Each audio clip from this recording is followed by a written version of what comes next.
साथीहरु नमस्कार। आज म तपाईहरुलाई भिन्डीको बिउ उमार्ने तरिका सिकाउँदैछु। गाउँघरमा कसरी उमारिन्छ। सर्वप्रथम त हामीले यसरी भिन्डीलाई एउटा के बट्टामा चाहिँ यसरी राखेर पानी हाल्न भिजाइदिनु पर्ने हुन्छ। तपाईको जमिनमा चिसन कतिको छ त्यसमा भर पर्छ। जमिनमा चिसन कति छ त्यो अनुसारले भिजाउनु पर्ने हुन्छ। यदि जमिनमा प्रशस्त मात्रामा चिसन छ भने तपाईले भिजाइरहनु पर्ने आवश्यकता छैन। तर जाडो महिनामा कसरी उम्रिन्छ आज हेर्नुस्। जाडो महिनाको उमार्ने तरिका। जाडो महिनाको लागि चाहिँ झन्डै 24 देखि 48 घण्टा भिजाउनु पर्ने हुन्छ।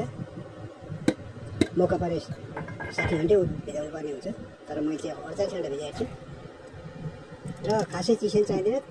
अलिअलि चिसन भयो भने उम्रिसकेको चाहिँ अलिअलि टुसा हालेको चाहिँ हामीले सजिलोसँग उमार्न सक्छौँ। यो जाडो महिनाको लागि हो। अब यसरी भिजाइसकेपछि यसलाई उबाउनु पर्ने हुन्छ। झन्डै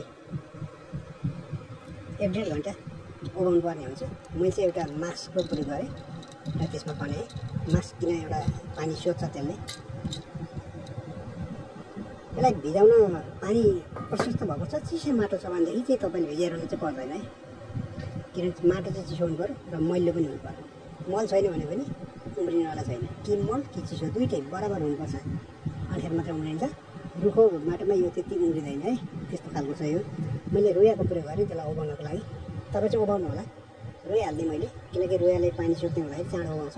त्यसो मैले यसलाई मजाले कस्तेँ। यति मात्रै होइन, यसलाई कस्तेर हामीले अन्य काम पनि गर्नुपर्ने हुन्छ। भिडियो हेर्दै जानु होला। भिन्डी फलाउनुहुन्छ पुसको महिना अथवा माघको महिनामै भिन्डी उमारेर तपाईँलाई अगाडि नै तरकारी खेती गर्न मन छ अथवा तरकारी लगाउनु मन छ भन्दै चाहिँ यो उपाय अपनाउनु होला। सजिलोसँग तपाईँले सक्नुहुन्छ। त्यसपछि अब हामीले एउटा प्लास्टिक दिनुपर्ने हुन्छ। प्लास्टिक दिएपछि प्लास्टिकमा पोको पार्ने, यसलाई मजाले गाँठो पारिदिने र सियोको सहायताबाट यसलाई ठाउँ ठाउँमा पुवाल चाहिँ खोपिदिनु पर्ने हुन्छ। पुवाल खोपेन भने भित्रको सबै त्यो चिसो भएकाले गुम्सेर कुन्छ र उम्रिँदैन।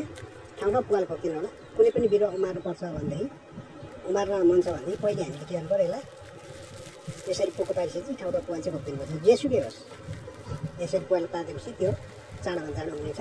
अब मैले खोलेँ र मैले 48 घण्टा राखेको थिएँ।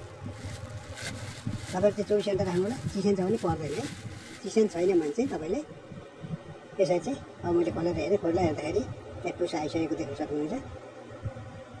किनकि यो भिजाइसकेको छ र यसलाई चाहिँ रुयाको सहायताबाट रुयामा पोको पारेर प्लास्टिकभित्र राखेर गुम्स्याएर उमारिएको छ। हेर्नुहोस् टुसा हालिसक्यो। अब चाहिँ यसलाई खासै चिसन चाहिँदैन। अलिअलि चिसन भएदेखि हुन्छ र पानी चाहिँ जब उम्रिन्छ अनि मात्रै सिँचाइ गरिदिनु भयो। नत्र भने फेरि यो कुहुन थाल्छ है। पानी पठाइयो भने। धेरै चिसो छ भने चाहिँ यो कुहुन सक्छ।